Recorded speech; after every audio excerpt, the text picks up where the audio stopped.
Hello everybody and welcome back to another visual pattern challenge. Here is our pattern today. Here's step 1, step 2, and step 3.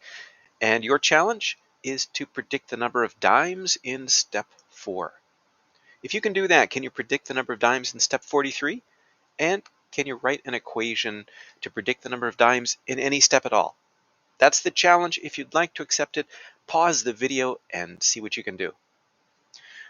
Okay, so it looks like we have some dimes in this triangle shape, and the first two steps, it kind of looks like a solid triangle, but then it seems to get hollow. So what are we actually doing? I think to analyze this pattern, I'm going to look at the sides of the triangle. So it looks like two dimes on the side there, 3 dimes on the side there, 4 dimes on the side, aha, and then nothing in the middle really. It's just that when you have the 1 dime per side and the 2 dime per side triangles, the middle's too small to appear to be hollow.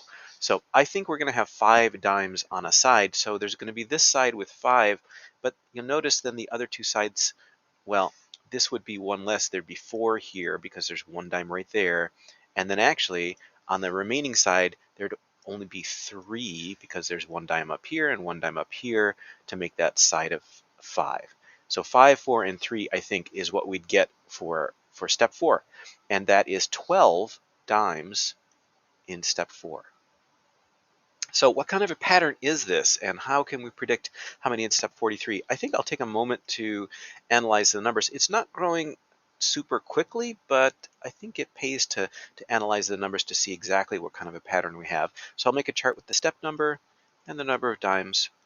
So in step 1, we've got 3. In step 2, 3, 4, 5, 6.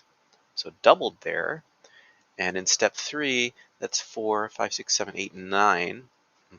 Okay, I think I see what's going on. And then in step 4, we predicted 12. When we take the difference between each step, 6 minus 3 is 3, 9 minus 6 is 3, and 12 minus 9 is 3, what we see is a constant here, and that means this is a linear pattern. It's going up by the same amount each step. So this is a linear pattern. We will use the equation for a line, y equals mx plus b, to model that. Our m, the slope of our line, is going to be this rate of change, the difference that we found. So we'll start with y equals 3x. If I were to use that equation to predict step 1, I would put 1 in for x, y equals 3 times step 1, and I would get 3 times 1 is 3, and yeah, that's the number of dimes. So it looks like our b is nothing. We don't have to worry about that. Let's just double check it with step 2. So y equals 3 times step 2. Yes, that's 6. In 3, y equals 3 times step 3. 3 times 3 is 9. Yeah, that's how many we have in step 3. So it looks like this equation is working. So y equals 3x is our equation. Determining how many dimes in step 43 is not too difficult. We're going to plug in 43 for the step number.